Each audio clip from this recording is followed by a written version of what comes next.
준비한 것 말씀드리겠습니다. 저는 개인적으로 28살이 되기 전에는 예수님에 대해서 잘 알지 못했습니다. 그런데 저로서 어쩔 수 없는 상황에 처해서 기도원에서 1년간 머물게 되면서부터 제 삶은 완전하게 바뀌어지게 되었고, 가치관과 세계관이 바뀌는 근본 정체성의 변화를 겪는 그러한 계기가 있었습니다. 오늘 본문을 두고 제 간증을 이야기하고자 하는 것이 아니라, 여기 사도행전 2장에 등장하는 성령 강림의 사건이 오늘날도 계속 이어지고 있다는 이야기를 하고픈 것입니다. 우리 기독교 교회 역사에 있어서 교회의 부흥은 성령 강림 사건을 빼어놓고는 결단코 이야기할 수 없을 것입니다. 그런데 오늘날 일부 어떤 목사님들은 성령 강림의 역사는 당시 1세기에 있었던 한정된 사건이거나 소위 이단들이 교회를 미혹하기 위하여 지금도 인용하고 있다고 그렇게 주장하기도 한다는 것입니다. 하지만 저는 극히 주관적인 주장이긴 하지만 제 경험에 의해서 오늘날도 성령의 역사는 계속 일어나는 현상이며, 이는 이성과 논리를 뛰어넘는 초자연적인 사건들이 많이 일어난다는 것입니다. 하지만 그 어떤 기적의 사건이거나 초자연적인 현상이라 할지라도 모두 다 성령의 역사가 아니라는 것에는 전적으로 저도 동의하는 바입니다. 하지만 성령의 역사는 그 뒤에 나타나는 열매를 보아 확실하게 구분이 가능하다는 것이겠죠. 결과론적으로 성령의 강한 능력으로 나타난 기적의 사건은 모두 다 예수 그리스도의 이름이 전파되는 것이며, 궁극적으로 그 이름의 권능으로 변화된 믿음을 갖게 된다는 것이며, 그 믿음으로 인하여 죄에서 구원함을 얻게 되는 그러한 것으로 기일된다는 것입니다. 다시 말해서 성령의 기적은 기적으로 끝나는 것이 아니라 그 일로 인하여 당사자나 주위의 많은 사람들이 예수를 구주로 영접하며 그분의 가르침을 삶으로 살고자 애쓰는 사람들로 바뀌는 역사가 일어난다는 것입니다. 본문을 살펴보겠습니다. 구약 성경 요엘 선지자가 예언을 하셨고, 우리 구주 예수님이 친히 그의 제자들에게 알려주신 요한복음 16장 7절 이하의 말씀에서, 내가 떠나는 것이 너희에게 유익이라. 내가 떠나가지 아니하면 보혜사가 오시지 아니할 것이요, 가면 내가 그를 너희에게 보내리니 그가 와서 죄에 대하여 의에 대하여 심판에 대하여 세상을 책망하리라 말씀하십니다. 그리고 여기에 부연 설명하는 말씀으로 각 사람에게 보혜사 성령이 오시는 예수님은 어떠한 분이신가, 어떠한 사역을 하셨는가에 대한 말씀을 덧붙여 말씀하시고 계십니다. 즉, 죄에 대하여라 하면 나를 믿지 아니하며, 의에 대하여라 하면 내가 아버지께로 가니 다시 나를 보지 못하며, 심판에 대하여라 하면 이 세상 임금이 심판을 받았음이라 하여 그렇게 말씀을 하십니다. 바로 이 예언된 말씀이 여기 사도행전 2장에 실제로 이루어진 성령의 그 강림 사건으로서 이 성령을 기다린 예수님의 부활 이후 그 120명쯤 되는 그러한 그 성도들이 최소 15개국 이상의 나라에서 온 과거 그 아수르에 의해서, 바벨론에 의해서 멸망을 당하여 강제로 흩어졌던 디아스포라 유대인들이 일시적으로 언어가 통일되고 하늘의 지혜를 공유하게 되는 그러한 사건이 있었다는 것입니다. 이것의 실체가 무엇이냐면 바로 누구든지 예수 이름을 부르는 자는 구원함을 받는다는 사실입니다. 여호와 하나님의 사람들이요, 이 사건은 실로 천지가 만들어지고 다시 개벽하는 사건보다, 아니 물질의 형질이 변하는 사건보다 더한 충격적인 사건으로서 예수가 곧 하나님이시라는 것과 죄에 대해서 말하고 의에 대해서 말하고 심판에 대하여 말하고 다시 한 번 더 합적축으로 그 말씀을 다시 설명하고 있다는 것입니다. 요 하나님의 사람들이요, 첫 번째, 왜 예수를 믿지 않는 것이 죄가 되는 것일까요? 우리가 알기로는 죄는 도덕적이고 윤리적이고 또 사회 법조문에 위반되는 것이며, 그러한 것들이 그 죄가 되어야 하는데, 아무리 종교적인 색채를 띈다 할지라도 예수님을 믿지 않는 것이 무슨 죄가 되냐는 그러한 말입니다. 성경에 의하면 죄는 하마르티아, 즉 화살이 관역을 빗나가는 상태를 말하는 것이나, 더 근본적으로 살펴보게 된다면 창세기 3장에 등장하는 최초의 사람 아담이 여호와 하나님의 언약을 배반한 사건까지 거슬러 올라가는 것에서부터 시작이 됩니다. 바로 이 사건은 아담의 범죄로 인하여 그가 나군에서 추방이 되었고, 따라서 불안정한 삶과 사망이 온 것으로, 이것을 역으로 추정을 해본다면 예수를 구주로 믿는 믿음이 나군의 회복과 불안정한 삶이 완전한 삶으로, 사망이 생명으로 옮겨오는 역사를 함축적으로 내포하고 있다는 그러한 설명을 하고 있는 것입니다. 왜냐하면 이러한 예수님은 요 하나님의 약속의 말씀, 바로 그 자체이기 때문에 그럽니다. 그러므로 우리 예수님이 계시는 곳에는 불완전함이 완전함으로, 그렇게 역사함으로 죽은 자가 살아나고, 여기 오늘 본문의 그 말씀처럼 원죄를 표상하는 태어나면서부터 안전뱅이였던 자가 다시 일어나 온전하게 걷게 되는 역사를 이야기하고 있는 것이라 그렇게 생각이 되어집니다. 두 번째, 우리의 예수님이 하늘에 계신 성부 아버지께로 돌아가는 것이 왜 의가 되느냐 하는 것이겠죠. 이 의라는 단어는 히브리어로 디카이오시네라는 그런 단어를 사용합니다.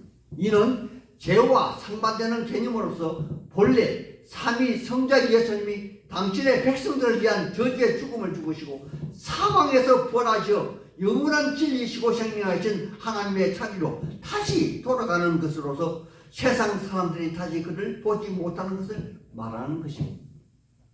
세 번째, 심판에 대하여 말씀하시고, 그 심판이 곧 세상 임금이 심판을 받았음이라, 그러한 말씀이 주는 의미가 과연 무엇이냐는 것이겠죠. 여호와 하나님의 사람들이 먼저 이 세상 임금이 심판을 받았다는 것은 요한계시록에 등장하는 이 세상의 주관자, 영의 최대의 무기인 사망의 권세가 무너지고 생명으로 전환되는 그러한 역사의 장이 열려지는 것을 말하며, 먼저는 진리이신 우리 예수님이 사망 권세를 깨뜨리고 부활하신 그러한 사건이며, 다음으로 그를 구주로 믿고 따르는 믿음의 공동체 역시 사망의 권세를 깨뜨리고 부활한 사건을 말하는 것이 아닐까요?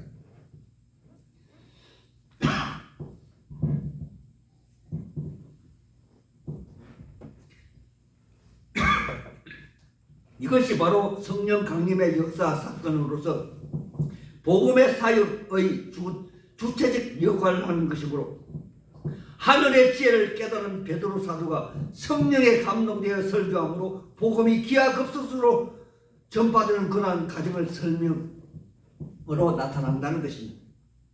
그 수가 3,000이나 더하더라 하고 설명하고 있는 것으로서 날마다 하늘의 기쁨을 누리며 순전한 마음으로 참여하고 함께 교제하고 떡을 떼는 그 역사의 현장을 목격하고 있는 것입니다.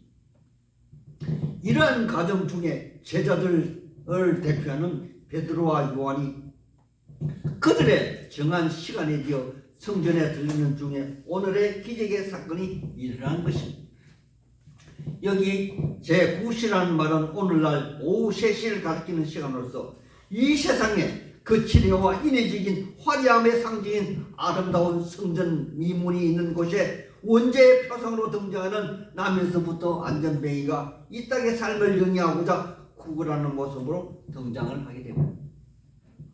물론 문맥상으로 보아 베드로 사도와 그 요한 사도는 여러 번 이문을 들락거렸을 것이고, 또 그때마다 구걸하는 안전뱅이는 그곳에서 열심히 자기의 책무를 다하는 구걸을 하고 있었을 것입니다.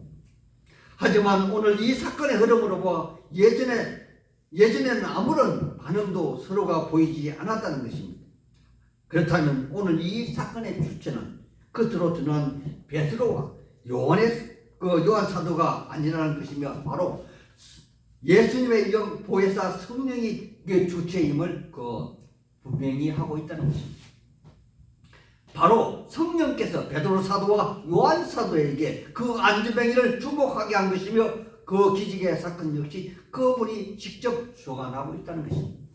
먼저 안전뱅이가 베드로와 요한 사도를 불러 구걸하는 장면을 묘사하고 있습니다. 그런데 베드로와 요한 사도는 단순히 이를 육적인 세상 이치로 바라본 것이 아니라 영적으로 해석하여 그를 바라보게 되었다는 것입니다. 이 하나님의 사람들이요, 이는 우리 오늘날 신실한 크리스천들에게 정말 흔히 나타나는 그러한 현상으로서 영안이 열려있는 사도들에게 성령 하나님의 역사하심의 조명이 나타난 사건이 아닐까요? 우리 같이 6절의 말씀을 같이 한번 한 목소리로 읽어보겠습니다. 6절의 말씀입니다. 읽겠습니다. 시작. 베드로가 이르되 은과 금은 내게 없으니와 내게 있는 이것을 내게 주노니 나사렛 예수 그리스도의 이름으로 일어나 걸으라. 오른손을 잡아 일으키니. 아멘. 바로 베드로가 성령에 감동되어, 베드로가 주체가 아니죠, 성령 하나님이 그를 일으킨 것입니다. 요 하나님의 사람들이요, 한국 속담에 광에서 인심이 난다고. 아무것도 없는 사람은 주고 싶어도 무엇을 줄 수가 없습니다. 여기 사도들은 예수님을 따를 때 세상 것에는 담을 쌓은 그러한 사람들입니다. 그래서 그들은 세상의 그 부의 상징인 금과 은은 없었지만 그들에게 예수님으로 충만해 있었다는 것입니다. 따라서 그들은 그들의 충만히 가지고 있는 예수 이름의 권세, 즉 죄와 의와 심판의 주관자이신 예수 이름을 그에게 나누어 주는 것입니다. 우리의 예수님은 제자들에게 요한복음 14장 12절에 이런 말씀을 하셨습니다. 나를 믿는 자는 내가 하는 일을 그도 할 것이요 또한 그보다 큰 일을 또 하리니 이는 내가 아버지께로 감이라. 아멘. 아멘. 이제 제자들은 예전에 예수님이 행하셨던 죽은 나사로를 살리신 것처럼 베드로 역시 오늘 안전뱅이를 일으키며 사도행전 9장 36절에 보면 도로가 즉 다비다를 기도로 살리는 역사가 일어날 그러한 그 역사가 있었다는 것입니다. 이 하나님의 사람들이요, 그렇다면 오늘도 그를 믿고 따르는 신실한 제자들에게 이러한 역사가 일어나야 하지 않을까요? 제가 최근에 읽은 책 중에 책의 본문의 저자와 예수님의 가상 대화 내용이 이렇게 기록이 되어 있습니다. 예수님이 질문합니다. 사랑하는 자여, 진실한 사랑이 무엇인가? 제자 제시카가 이렇게 대답합니다. 저는 평생에 그런 사랑을 받은 적도 해본 적도 없어서 모릅니다. 그러므로 이 고기 덩어리 같은 제 육신으로는 그러한 사랑이 존재하지 못합니다. 예수님이 묻습니다. 나는 내게 생명을 주었단다. 그런데 너는 내게 무엇을 주려는가? 제시카 대답합니다. 생명은 생명으로 대신하오니 저의 생명을 드리겠습니다. 예수님이 대답하십니다. 네가 그리하겠고 내가 반드시 네 말을 이루리라. 제시카가 다시 묻습니다. 그렇다면 주님 절대로 영원히 저에게서 떠나지 마시옵소서. 예수님이 대답합니다. 내 생명이 네 안에 있는데 내가 어떻게 너를 떠나겠느냐? 제시카가 대답합니다. 당신도 내 안에 영원히 있사옵나이다. 바로 진실한 이러한 상태가 시속된 신앙의 삶이라면 오늘날도 이러한 역사는 많이들 일어날 것이고 또 앞으로도 계속해서 일어날 것입니다. 아멘. 하지만 오늘날 이러한 일들은 사역자들을 위해서 교만에 빠지지 않게 하기 위하여 꼭 필요한 복음 전파를 위해서 복음이 처음 전파되는 곳에 한정하여 이러한 일들이 많이들 일어납니다. 예를 들어 인도나 아프리카 그리고 중동의 이슬람 선교지에 그리고 우리나라 70, 80년대에 한국의 부흥기에 우리나라를 대표하는 봉사이신 김익두 목사님이나 현신의 권사님이나 제자실 목사님이나 그리고 크고 작은 기도원마다 이러한 일들은 참으로 많이들 일어나더랬습니다. 하지만 요즘 우리나라 실정에 의학이 고도로 발달되고 또 믿음보다 과학이 중시되고 또 옛날만큼 간절함과 절박함 그리고 생명을 나누는 기도가 빈약함으로 이러한 일들은 거의 찾아볼 수 없는 그러한 상태가 되었다는 것입니다. 하지만 여호와 우리 하나님의 사람들이 앞에서도 제가 말씀을 드렸듯이 이러한 기적은 모두 다 복음이 전파되기 위한 목적이 그 근본 의미가 있다는 것입니다. 또한 이 본문의 안전뱅이 사건은 이렇게 재해석하는 그러한 목사님들이 많이 있습니다. 구약 성경 열왕기에 보면은 엘리야 선지자와 바알과 아세라 선지자 850명이 불의 대기를 펼치는 그러한 사건이 있었다는 것입니다. 이 사건을 재해석함에 있어서 오늘날 자칭 하나님의 사람이라 주장하는 그 사람들 중에 참 하나님의 사람은 850명 중에 겨우 한 명 나올까 말까 하다는 것입니다. 저도 이 말에 일부는 속이 가는 대목이 있습니다. 교회에 나오는 대부분의 신앙인들이 거의 모두 다 영적인 무능자요 안전뱅이요 화려한 문 앞에서 교회 안에 들어오지도 못하는 상태에서 진정 예수님 안에 들어오지도 못하는 상태에서 문화적인 차원에서 혹은 생활의 수단인 돈만 추구하는 현실의 장애인들이 그렇게 오늘날에는 많다는 것입니다. 여기에 목사도 장로도 권사님도 교회 중직자도 예일 수가 없습니다.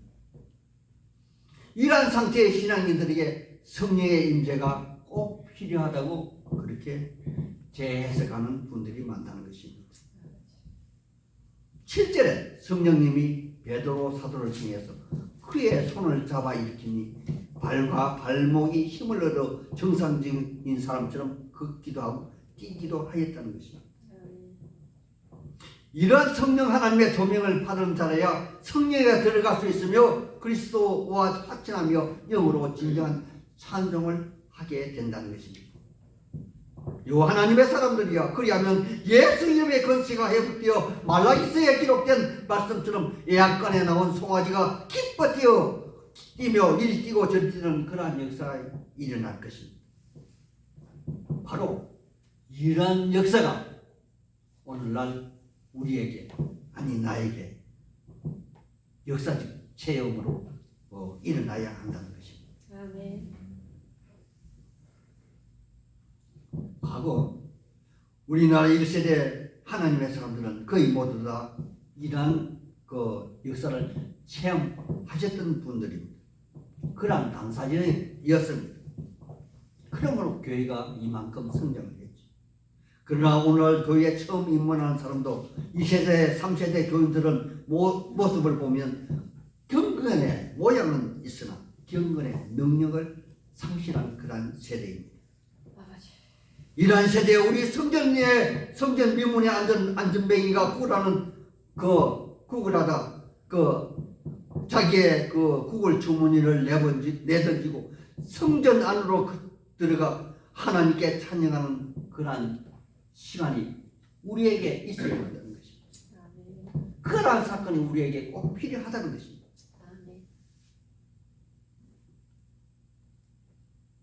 이러한 기적의 사건이 일어나기 위해서는 여기 본문에 두 가지 전제 조건을 제시하고 있습니다. 첫 번째, 기도하는 자리에 있어야 한다는 것입니다. 아멘. 성도의 기도는 무시로 삶을 통해 사는 기도이어야 하지만 그럼에도 불구하고 다니엘 그 선지자처럼 여기 베드로와 사도 요한처럼 정한 시간을 정해놓고 기도해야 한다는 것입니다. 아멘. 두 번째, 예수 이름의 권세를 믿어야 한다는 것입니다. 아멘. 성경의 말씀에 따르면 믿으면 들으면서 나고 들으면 말씀에 기초한다고 합니다. 아멘. 베드로와 요한의 사도는 피아와 그물과 아버지를 버려두고 예수님을 따랐고 그 말씀을 들었다는 것입니다.